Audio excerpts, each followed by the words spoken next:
mean, I guess you have a chance at 8-4 still, but looking for this team to win 3 straight games may not necessarily happen. But you never know. You've got Texas Tech, a team that's not playing particularly well. Oklahoma State's not playing well.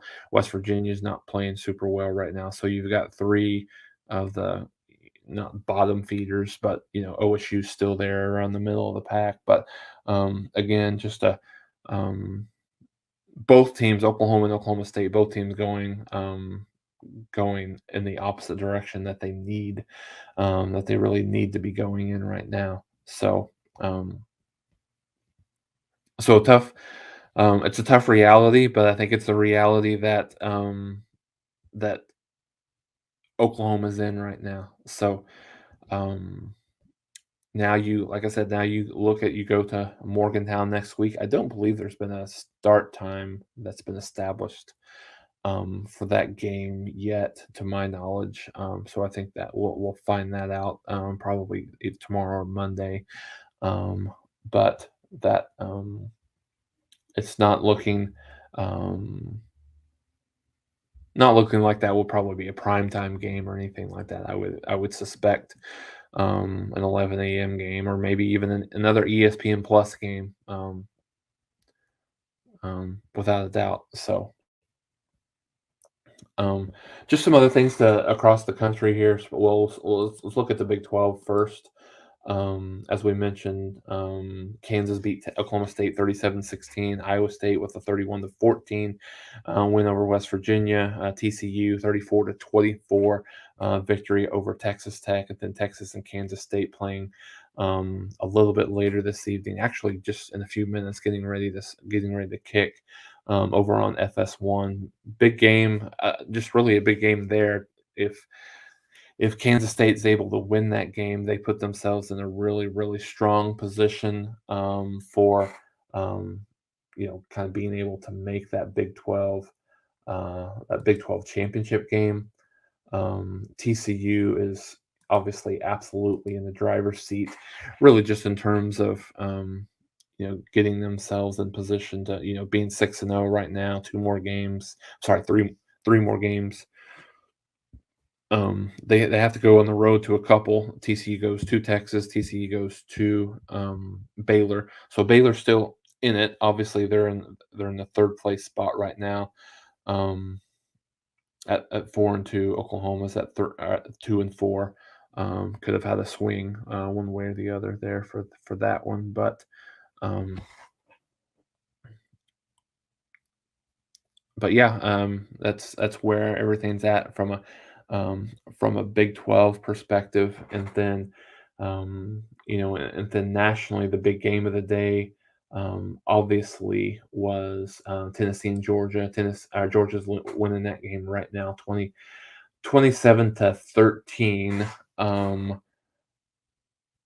Georgia really, really, I don't know how many people were going back and forth or watching that. Really dominated that game.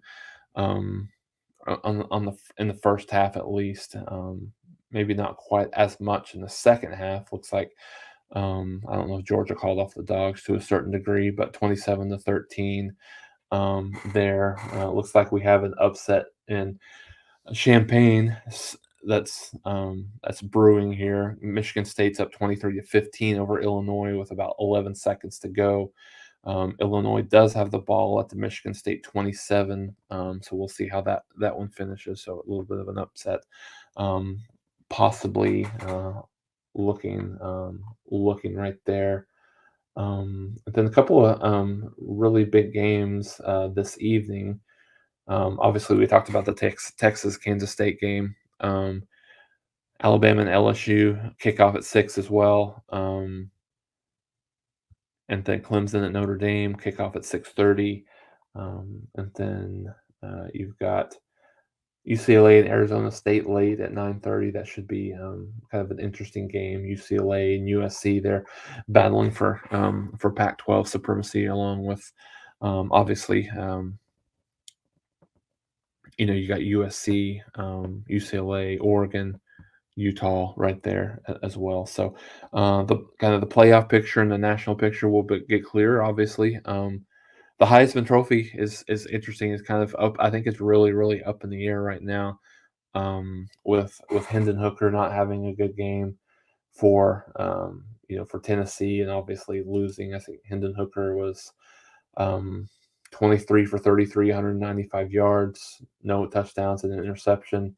And then you look at C.J. Stroud was really bad for Ohio State earlier today. Let's look at his stats as well. And then 10 out of 26 for 76 yards. Did have 79 yards rushing, but Heisman is about as wide open as it's ever been. So, um,